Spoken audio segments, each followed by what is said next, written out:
Oke, selamat sore semuanya. Jadi kita bakal langsung ke market futures Nasdaq dan ini time frame daily. Kemarin kan Jumat kan sudah keluar ya news tentang keputusan The Fed. Saya nggak tahu hasilnya apa, tapi kalau kita lihat dari market itu pada naik, berarti itu risk on, artinya apa? Something good tentang either suku bunga maupun saya nggak tahu. Suku bunga itu udah pasti kemungkinan di-cut ya. Cuman, nah ini pertanyaannya adalah setelah cut apakah yakin inflasi nggak akan turun lagi? Kalau misalnya di-cut suku bunga, ya market happy untuk short term tapi ternyata menciptakan future effect atau jangka panjang yang buruk yang ternyata inflasinya makin naik lebih cepat, naiknya eksponensial, bisa nyentuh belasan persen lagi, itu nggak usah ngarep, marketnya pasti bakal down gila-gilaan. Oke, dan kenaikannya low resistance jadi saya pun juga udah nggak kaget kalau NQ nanti one day tiba-tiba jatuh, kayak matiin low ini, ke invert jepret matiin low ini, itu saya nggak kaget. Turun 10%, 5-10% di indeks itu jatuhnya udah crash. Ya, seperti ini kamu lihat di level ini, this one, dari sini ya, turun. Nah, ini udah crash. Pemicunya itu bukan bukan UCPI, NFP, bukan. Pasti something tentang geopolitik atau kebijakan eh, moneter, fiskal, apapun itu. Ya, ini kalau nggak salah isu Trump kan, tarif. Ya, kamu nggak expect kan? Tarif itu bakal bikin turun segila itu. Ya ini. Ya, jadi kita pas perspektifnya di sini, oh kita mungkin akan all time high. Tapi kalau kamu curigai bahwa this liquidity sangat mencurigakan, this one apalagi, ya maybe kamu nggak perfect ya target sampai ke bawah sini. Ya, karena saya pun juga waktu itu lihatnya ketika ini turun, oke, ke inverse, oke, gitu loh. Maksudnya nggak langsung M sampai ke sini. Ini juga kaget. Maksimum saya itu hanya sampai sini. Cuman apa daya, apa kata lain. Ya, ketika dari trace, ketanya order block, kasih ampun, langsung lempar ke bawah. Oke, itulah setengah mati kalau mau timing the market. Kamu kalau benar-benar mau timing the market pick the bottom, itu bisa. Tapi pasti kamu akan ngalamin satu loss dulu. Itu saya yakin sekali lah. Misal kamu mau mau mau gamble by the bottom atau tangkap falling knife, bisa jatuh itu bisa-bisa aja, tapi harus prepare berdarah dulu. Gitu ya, istilahnya. Kena ke burst dulu, baru bisa naik atau dapat rally-nya. Which is not recommended buat newbie. Oke. Nah, sekarang kamu lihat ya. eh, di mentorship pun atau di sini ya di my private atau di sini di YouTube saya nggak akan pernah ajarin konsep PDH, PDL, PH, PWL. Artinya apa? Walaupun tulisan ya, ACT sendiri jelasin di mentorship 2016 bulan 1 episode 2 atau 3 saya agak lupa. Yang what's your focus itu deh. Judulnya pokoknya what's your focus. Dia suruh note PDH, PWL, dia suruh note session liquidity, dia suruh note high and low daily, weekly gitu-gitu ya.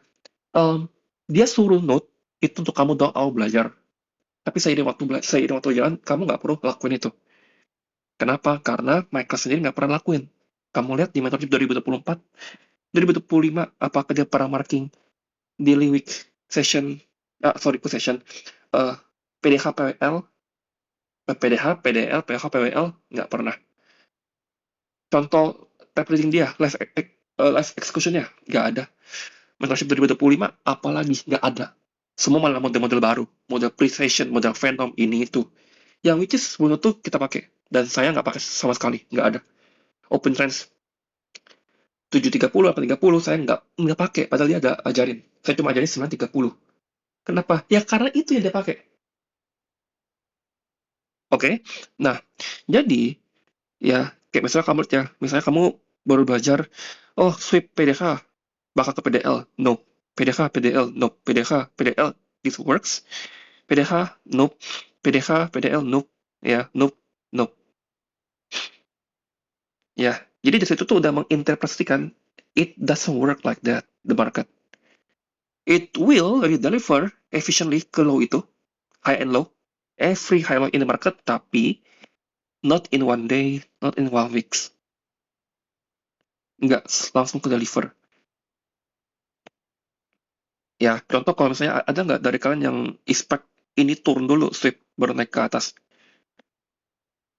Kenapa harus ini? Kenapa nggak sekalian ini aja? Lalu masuk ke fair value gap, baru naik. Bukankah itu lebih menarik?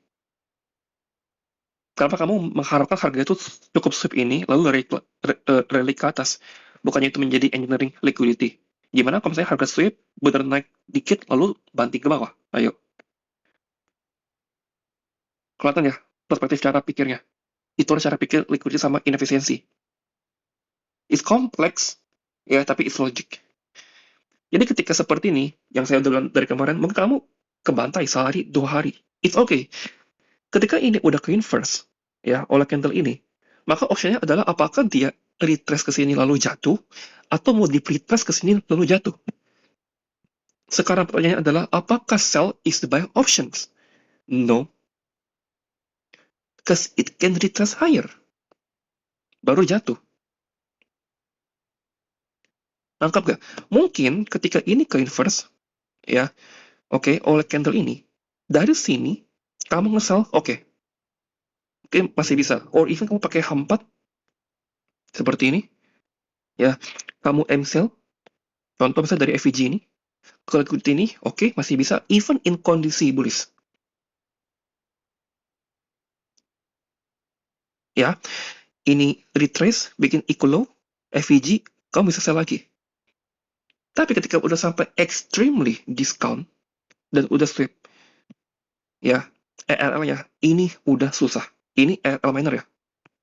Karena kalau dari daily itu, ERL itu ada di sini.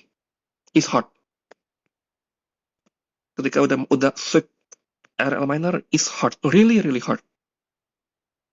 Karena apa? Because we don't know apakah harga itu bisa aja turun sekali lagi, masuk gap ini lalu buang ke bawah, stop di gap ini, lalu naik ke atas. Karena for textbook model, ini gap yang peluangnya kenceng banget buat stop the price. Atau boleh yang kamu sebut sebagai apa? A plus fair value gap. This one. I wish ketika ini turun, I know it's gonna go higher. Why? Ketika dari retrace, ya ketika ada sweep, retrace, oke, lalu expansion ke bawah, there's no fair value gap sell. That's the point, nothing else. Bukan time ini tuh, nggak ada.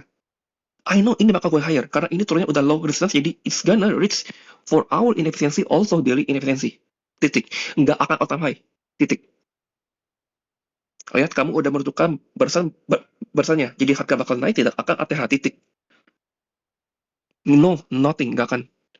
Market nggak gitu cara kerjanya. Pokoknya selalu repress dari liquidity ke inefficiency to make efficient deliver.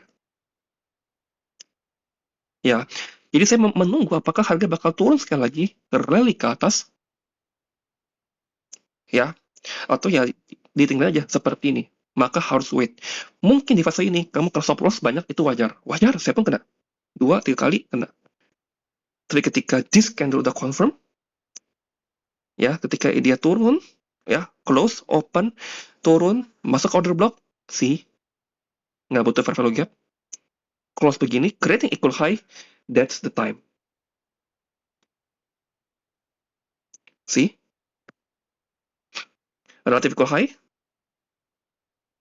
relative equal high, ya, sweep, perhatikan, sweep, shape market structure, jam 2. Low-nya kalau di jam 2, berarti apa? LOTD, narrative or ASEAN reversal. What do you aim? LOTD.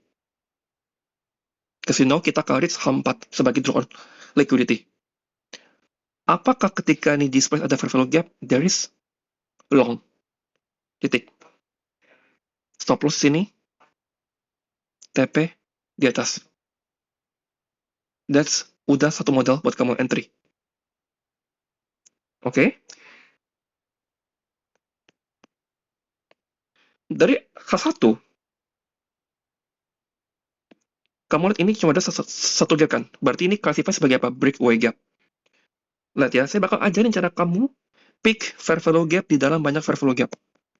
Jadi, kalau H1 ada satu fair value gap, tapi di M15 ada 1000 fair value gap, harus gimana pilihnya? Watch and learn, folks.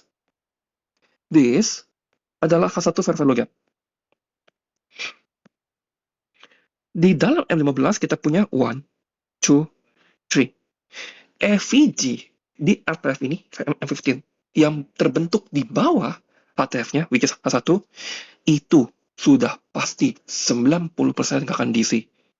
This one nggak akan diisi, this one nggak akan diisi. Karena itu akan act menjadi apa? Fair value gap,